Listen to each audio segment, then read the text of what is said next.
Dans cette capsule, on va voir un exemple de l'exécution de l'algorithme élagage alpha-bêta. J'espère avec cet exemple-là que ça va devenir un petit peu plus clair comment est-ce que l'algorithme s'exécute. Et c'est un exemple que je vous encourage là, à revoir plus d'une fois là, si vous souhaitez renforcer un peu plus votre compréhension de l'algorithme. Alors, supposons qu'on a un jeu qui a l'arbre de recherche qu'on voit ici. Donc, on a donc Max et Min qui vont chacun faire un tour, qui vont chacun faire 2 tours, suite à quoi on va arriver à la fin de la partie. Et ce qu'on va faire, c'est qu'on va simuler l'exécution de l'algorithme d'élagage alpha-bêta pour identifier quels sont les chemins de l'arbre, quels sont les nœuds de l'arbre qui vont être coupés, en fait, qui ne seront jamais explorés par la recherche grâce à l'élagage alpha-bêta. Donc, on commence par initialiser notre intervalle alpha-bêta à moins l'infini plus l'infini à la racine. Et on appelle de façon récursive le tour min, puis le tour max, et ainsi de suite, jusqu'à ce qu'on arrive à un nœud final. L'algorithme, à ce moment-là, retourne la valeur de l'utilité. Donc, on a alors visité le nœud final. En retournant l'utilité de 6, le nœud min juste au-dessus met à jour sa valeur de bêta. Donc, on voit que maintenant, l'intervalle alpha-bêta est devenu moins l'infini à 6. Et la valeur d'utilité actuellement considérée par l'algorithme alpha-bêta au niveau du nœud qu'on voit ici. Donc, la valeur de U actuellement affectée se trouve à être 6. C'est le chiffre qu'on va voir là, juste à côté des triangles quand on va faire la simulation. Ensuite de ça, on regarde l'autre nœud successeur de notre nœud min. C'est un nœud final encore une fois. Donc, à ce nœud-là, on va retourner l'utilité de 11. Ça ne change pas la valeur d'utilité qui sera retournée par min, puisque 11 est plus grand que 6. Ce qui fait que le nœud min, qui a maintenant exploré tous ses nœuds successeurs, peut retourner son utilité, sa valeur minimax, à son parent. Son parent qui est un nœud max, qui lui, à ce moment-là, fait une mise à jour de son intervalle alpha-bêta. Donc, moins l'infini devient 6, puisque 6 est plus grand que moins l'infini. Et le nœud max explore son deuxième successeur. Il passe également ses valeurs de alpha-bêta, qui est 6 et plus l'infini.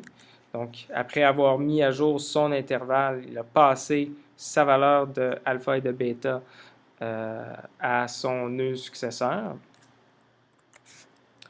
Ensuite de ça, donc notre nœud qui est un nœud min, lui également va commencer à explorer ses successeurs. Donc, il explore son premier. On est alors à un nœud final qui a une utilité de 4. Donc, à ce nœud-là, on va retourner au parent min une utilité de 4. L'utilité qui est retournée est alors comparée à la valeur de alpha dans l'intervalle alpha-bêta. Donc, les nœuds min, pour savoir si on cesse l'exploration, il fait une comparaison avec leur valeur de alpha. Et on arrête l'exploration si l'utilité qui est retournée par un enfant, par un nœud successeur, est plus petite ou égale à la valeur de alpha. Donc, c'est l'utilité du successeur est plus petite que la valeur de alpha. C'est le cas dans ce cas-ci, 4 est plus petit ou égal à 6, ce qui veut dire qu'on peut cesser d'explorer les autres successeurs à ce nœud-là. Donc, on peut couper cette partie-ci du graphe. À ce nœud-ci, on va alors on pourrait retourner 4 ou 6, ça va donner la même chose. Donc, soit retourner le alpha ou retourner l'utilité. Dans le pseudocode qu'on a vu dans une autre capsule, on retournait l'utilité 4.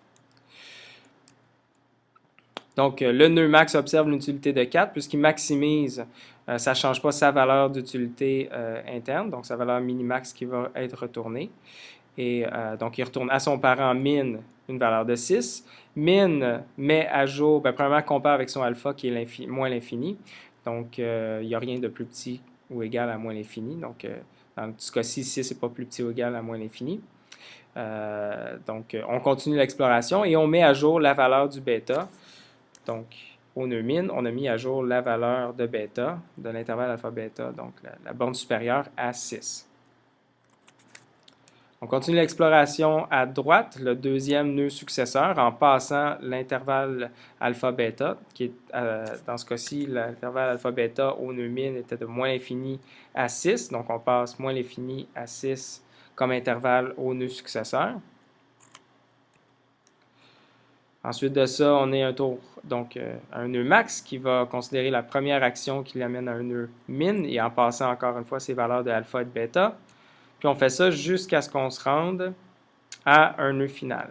Ce nœud-là va retourner une utilité de 14 à son parent qui est un nœud min, parce que si on a dans le graphe une seule action que min pouvait exécuter, donc la recherche dans cette partie-ci du graphe est terminée. Donc 14 va être retourné au nœud max parent. Maintenant, un nœud max, ce que ça fait, premièrement, c'est que ça compare avec son nœud bêta l'utilité retournée par un nœud successeur. Et dans ce cas-ci, on a que l'utilité retournée, 14, est plus grande ou égale que la borne supérieure de notre intervalle alpha-bêta. Et ça, c'est la condition pour arrêter l'exploration des nœuds successeurs à un nœud max, le nœud ici. Et donc, on peut couper la recherche et ne pas explorer les autres nœuds successeurs. La recherche est coupée. Le nœud max va retourner son utilité interne, qui est de 14. Retourne ça à son parent min. Min qui minimise en observant 14, ça ne change pas sa valeur interne d'utilité, qui est donc fixée à 6. Et là, ce nœud min-là va retourner une utilité de 6. Maintenant, à la racine, tout en haut, première chose qu'un nœud max fait, c'est qu'il compare avec son bêta. Est-ce que l'utilité reçue du nœud successeur est plus grande ou égale à son bêta? Le bêta était de plus l'infini, donc si ce n'est pas plus grand ou égal à plus l'infini. Et par la suite, il met à jour son alpha en prenant le maximum entre l'utilité retournée et le alpha. Donc, dans ce cas-ci, 6 est plus grand que moins l'infini. Donc, on a un nouveau alpha de 6. Ensuite de ça, on continue l'appel récursif, mais pour le deuxième enfant du nœud max à la racine, qui passe ses valeurs de alpha et de bêta. Donc, on a alpha et de bêta de 6 et plus l'infini à son deuxième nœud successeur, min, qui lui va appeler son premier nœud successeur, qui est un nœud max, et lui passer ses valeurs d'alpha, bêta, 6 et plus l'infini. On continue comme ça jusqu'à ce qu'on arrive à un nœud final. Le nœud final qui se trouve à être ici avec une utilité de 3. Donc, on va avoir une utilité de 3 qui va être retournée au parent max. Le parent max, dans ce cas-ci, a identifié qu'il pouvait continuer sa recherche. La première chose qu'il a fait, c'est qu'il a comparé l'utilité qui avait été retournée ici, qui était de 3, avec son bêta, qui était plus l'infini. Donc, plus l'infini et pas, ou 3 est pas plus grand ou égal à plus l'infini. Donc, on peut continuer. Ce n'est pas en contradiction avec notre intervalle alpha-bêta. Et normalement, il mettrait à jour son alpha en comparant avec l'utilité retournée 3. Dans ce cas-ci, l'alpha est déjà plus grand que 3, donc la borne inférieure n'est pas changée, puis il reste 6. C'est ce qui nous a amené à explorer le deuxième nœud successeur qui avait une utilité de 7. Donc 7 est retourné au parent. Et là, dans ce cas-ci, on a une mise à jour du alpha, puisque l'utilité qui est retournée par le deuxième successeur du nœud max à ce niveau-ci est plus grande ou égale à la valeur précédente de alpha. Donc, la valeur minimax au nœud à ce nœud-ci est de 7. C'est ce qui est retourné au parent min. Et dans ce cas-ci, notre nœud min, lui, ce qu'il fait, c'est que premièrement, il compare la valeur d'utilité qui est retournée 7 avec son alpha. Les min font une comparaison avec le alpha. Et dans ce cas-ci, on a que la valeur retournée n'est pas en contradiction avec notre intervalle alpha-bêta. 7 est bel et bien dans l'intervalle 6 à plus l'infini, bel et bien plus grand ou égal à 7 est bel et bien plus grand ou égal à 6. Et par la suite, il met à jour son bêta, qui est plus grand que la valeur d'utilité retournée qui est 7. Donc, la nouvelle valeur de bêta devient 7. On continue ensuite. Donc, notre nœud ici explore son deuxième nœud successeur en passant ses valeurs de alpha bêta, qui est 6 et 7. Ensuite de ça, notre nœud max considère son premier nœud successeur en lui passant ses alpha bêta. On continue comme ça jusqu'à atteindre un nœud final.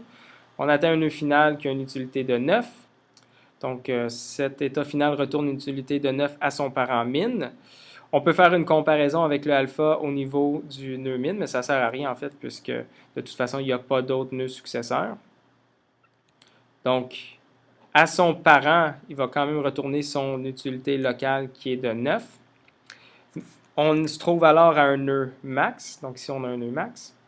Le nœud max, lui, fait une comparaison avec son bêta, en vérifiant à ce que l'utilité qui est retournée à cette partie, ce nœud-ci de la partie, est-ce que c'est en contradiction avec mes alpha et bêta, spécifiquement avec ma borne supérieure pour un nœud max, donc mon 7.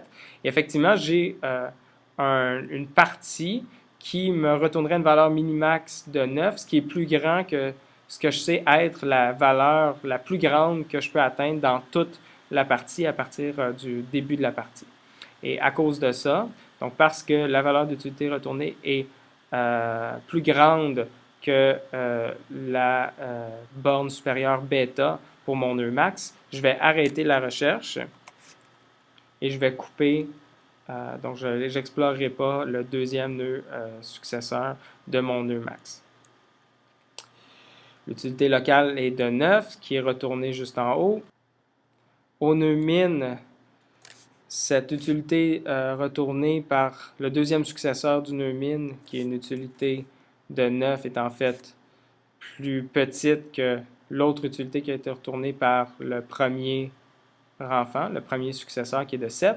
Donc, l'utilité à cette partie-ci du graphe, où la valeur minimax est de 7, qui est retournée au parent.